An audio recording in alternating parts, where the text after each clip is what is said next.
సహోదరి సహోదరులు, కుటుంబం అన్న తర్వాత సమస్యలు ఉంటాయి, కుటుంబం అన్న తర్వాత కష్టాలు ఉంటాయి. ఆ కష్టాలు వచ్చినప్పుడే నువ్వు ఎంత మంచి భర్తవో, ఆ కష్టాలు వచ్చినప్పుడే నువ్వు ఎంత ఉత్తమమైన ఇల్లాలివో నిరూపించుకోవడానికి దేవుడు నీకు అనుగ్రహిస్తున్న ఒక అవకాశం.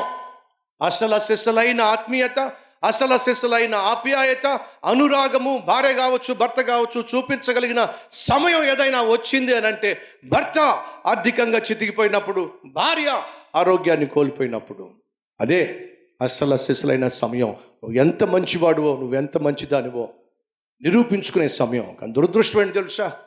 భర్త కొంచెం ఆర్థికంగా చితికిపోయినా, భార్య కొంచెం ఆరోగ్యం కోల్పోయినా పశువులుగా తయారై మాట్లాడేటటువంటి భర్తలు భార్యలు ఎంతమంది లేరు? అలాంటి వ్యక్తిత్వం మనలో ఎవరికి ఉండడానికి వీల్లేదు. నా ప్రియ సహోదరి సహోదరులు, భార్య ఏడుస్తుంది, తల్లడిల్లిపోతుంది. అది చూసినటువంటి భర్త ఏం చేశాడో తెలుసా?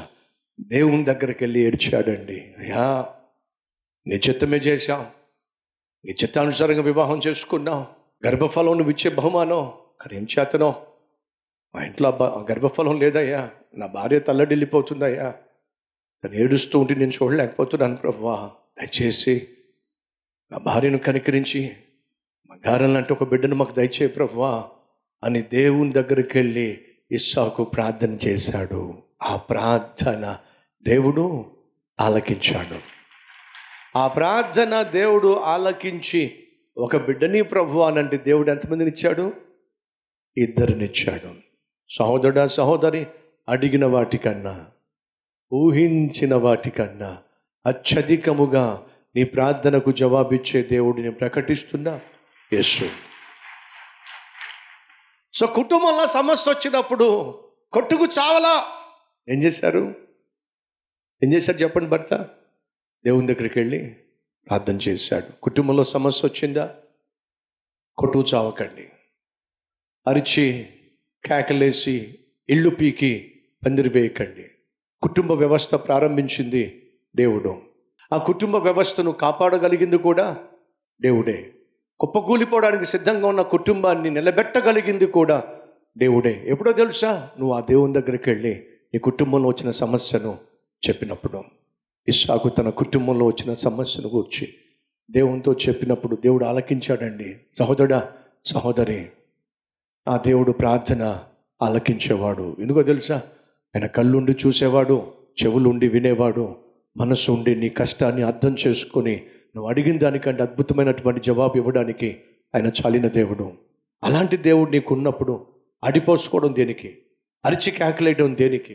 దేవుని దగ్గరికి వెళ్ళి మోకరించి ప్రార్థన చేస్తే, సహోదరి వింటున్నావా, ఖచ్చితంగా సమాధానం దొరుకుతుంది. సో కుటుంబంలో సమస్య వచ్చింది, ఆ సమస్యకు పరిష్కారం దొరికిందంటారా? లేదా? దొరికింది.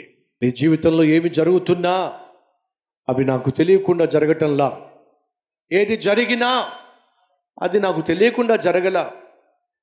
నా కుమారుడా నా కుమార్తె వినో, నీ తలపైన వెంట్రుక రాలాలి అని అంటే అది నా దగ్గర పర్మిషన్ తీసుకోవాలి. అంతగా నేను నిన్ను ప్రేమిస్తున్నా, ధైర్యంగా ఉండు. సమస్తము నేను గమనిస్తున్నా, పరిస్థితులు చేజారిపోకుండా నిన్ను పట్టుకుంటా, తొట్టిల్లకుండా నిన్ను కాపాడుతా, పాపపు ఊబిలో నువ్వు పడిపోకుండా నేను సంరక్షిస్తా. నువ్వు నా హస్తపు నీడలో ఉంటే, నువ్వు నన్ను ఆశ్రయిస్తే, నువ్వు నా మీద ఆధారపడితే, నిస్సహాయ స్థితిలో నా ఎదుట మోకరిస్తే, యోసేపును దీవించిన నేనే, షద్రక్ మెషక్ అబేద్నెగోను దీవించిన నేనే, దానియేలును గొప్ప చేసిన నేనే, నిన్ను కూడా గొప్ప చేయడానికి చాలినవాడును. ఆనాడు యోసేపు, ఈనాడు నువ్వు. ఆనాడు ఎస్తేరో, ఈనాడు నువ్వు. నా మహిమను చూపించటానికి ఏర్పరచుకున్న సాధనానివి నువ్వు. ధైర్యంగా ఉండు. సమస్తము నాకు తెలుసు. నా కష్టం ఎవరికి తెలీదు, నా బాధ ఎవరికి తెలీదు, నా వ్యాధి ఎవరికి తెలీదు, నా ఒంటరితనం ఎవరికి తెలీదు, ఎంత నలిగిపోతున్నాను ఎవరికి తెలీదు అని నువ్వు అనుకుంటున్నావు. కానీ నా కుమార్తె నాకు తెలుసు, నా కుమారుడా నాకు తెలుసు. నాకు తెలియకుండా లోకంలో ఎవ్వరికి తెలిసినా ఎవ్వరు నీకు సహాయం చేయలేరు. ఎవ్వరికి తెలియకపోయినా నాకు తెలిస్తే చాలు, సహాయం నా దగ్గర నుంచే వస్తుంది. ధైర్యంగా ఉండు. నేను నీకు ఇచ్చిన వాగ్దానం మీద ఆధారపడు. ఆ వాగ్దానాన్ని విశ్వసించు.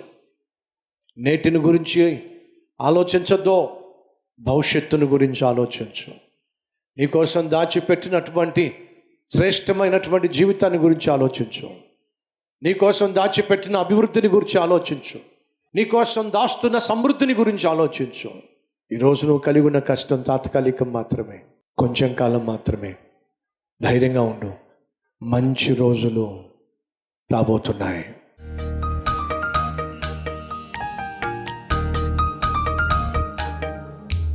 మహాపరిశుద్ధుడు అయిన ప్రేమ కలిగిన తండ్రి, నీ సన్నిధికి మేము ఏ స్థితిలో వచ్చామో మాకు తెలుసు నాయన. మాకంటే ఎక్కువగా నీకే తెలుసు నాయన.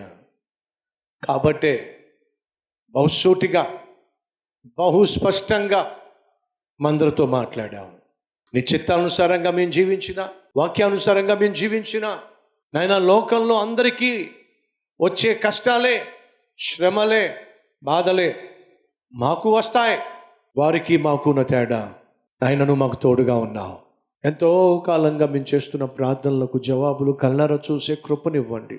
మా తెలివితేటల మీద మేము ఆధారపడక నీ మీద, నీ కృప మీద ఆధారపడి జీవించే నాయన జీవితం మాకు దయచేయండి. యేసు నామం పేరట వేడుకుంటున్నాం తండ్రి, ఆమేన్.